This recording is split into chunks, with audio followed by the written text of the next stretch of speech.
The fallout of the U.S. killing of Iranian General Qassem Soleimani is already starting to show. The latest being Iran's announcement that it will no longer abide by the nuclear deal or the joint comprehensive plan of action that was agreed upon in 2015.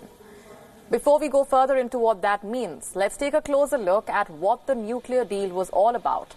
In 2015, Iran had agreed to a long-term deal on its nuclear program with the US, the UK, France, China, Russia and Germany. Under the accord, Iran agreed to limit its sensitive nuclear activities and allow international inspections. This was in return for the lifting of crippling economic sanctions. Under the nuclear deal, Iran was allowed to enrich uranium only up to a concentration of 3.67% and stockpile no more than 300 kilograms. Iran was not permitted to build additional heavy water reactors or accumulate any excess heavy water until 2031. That is what the deal said. Before the deal was signed, Iran had 19,000 centrifuges with the ability to convert low-enriched uranium into weapon-grade material in weeks. It now has just 3,000 to 4,000 centrifuges in operation. That number has drastically come down. Iran also had two facilities, Natanz and Fordo, for uranium enrichment. It now has just one operational in Fordo. So what sort of impact can Iran's decision to abandon that nuclear deal have? For one, Iran can produce any kind of uranium fuel, including bomb-grade material. Iran will no longer stick to the prescribed limits for producing enriched uranium. There will be no limit to the extent that uranium could be enriched. The deal also provided a high level of transparency about Iran's nuclear program, which now comes to an end. The nuclear deal meant to keep Iran at least a year from breakout, which is the time required to produce weapons-grade uranium. And now international atomic energy experts say that Iran can break out within 2 to 5 months. U.S. President Donald Trump withdrew the U.S. from the Iran nuclear deal. In May 2018, he justified his unilateral action by saying that the accord was flawed, in part because the main restrictions on Iran ended after 15 years. The leaders of Germany, France and the UK issued a joint statement on Sunday calling on Iran to abide by the terms of the nuclear deal and refrain from conducting or supporting further violent acts. German Chancellor Angela Merkel, French President Emmanuel Macron and British Prime Minister Boris Johnson specifically urged Iran to withdraw all measures that are not in line with the 2015 agreement.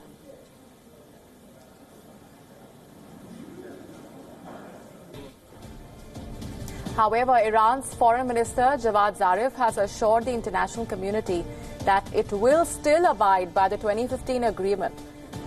In a tweet, he says, and I'm quoting, Iran's full cooperation will be there with the inspectors of the International Atomic Energy Agency, and that cooperation will continue.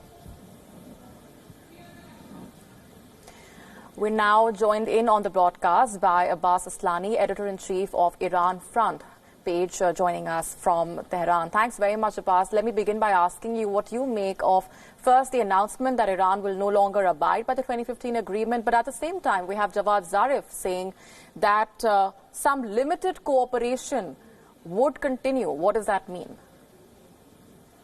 Well, the Iranian government's statement last night that Iran will not abide by the operational limitations of the 2015 nuclear deal means that Iran has not abandoned the nuclear deal, but Iran has reduced its commitments under the same deal and according to the paragraph 36.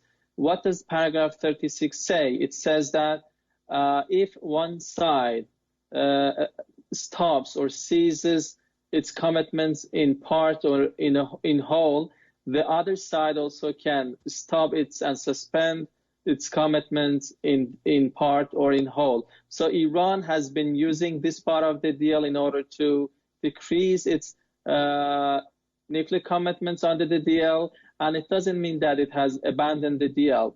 On the other hand, this decision doesn't mean that Iranian nuclear program will be moving toward a military or, let's say, toward making a bomb, because Iran has said that, yet it will continue to give access to the International Atomic Energy Agency. It means that the nuclear program is going to continue to be transparent. And so far, Iran has taken 5 steps. And the purpose and the behind all these steps have been to make sure that the other parties to the nuclear deal, they return to their obligations and commitments under the deal. But so far, nothing has happened, and Iran has continued to do so. But it seems that this 5th step has been the final step in so-called, let's say, reducing the nuclear commitments and not exiting from the deal. So we have to be waiting to see that what the reaction from the other side is. And Tehran also didn't put a new 60-day deadline for the other side, but also said that it's ready to return its obligations and nuclear commitments, provided that the other side returns its obligations as well. Right, and the statement that's been made by the US president just on Sunday, and if I can quote from that, they are allowed to use roadside bombs and blow up our people, and we are not allowed to touch their cultural sites. It doesn't work that way. What do you make of that tone and tenor, and does that statement also, according to you, come along expected lines?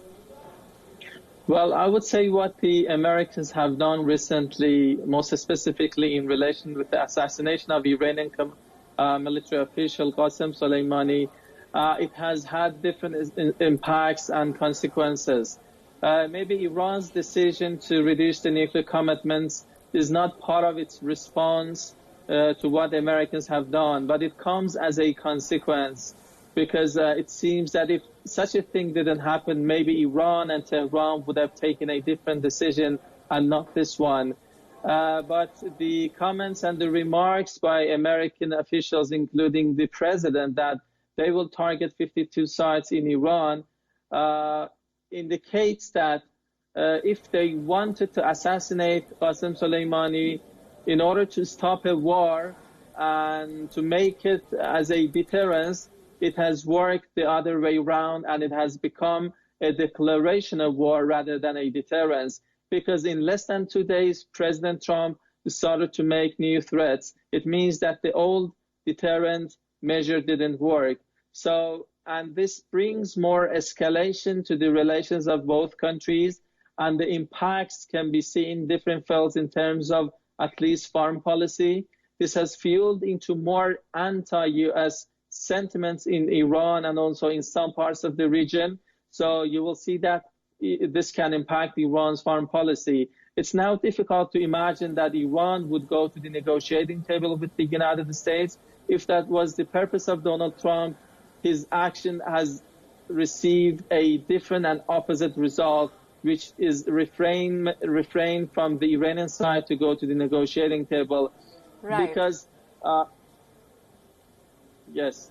And on the other side, also Iranian foreign policy in the region will not be undermined or changed, because now Iran has, let's say, has gained a new seriousness and motivation to continue its past policies, but this time stronger. If Qassem Soleimani was a danger when he was alive to the Americans, it seems that his dead body is more dangerous than when he was alive.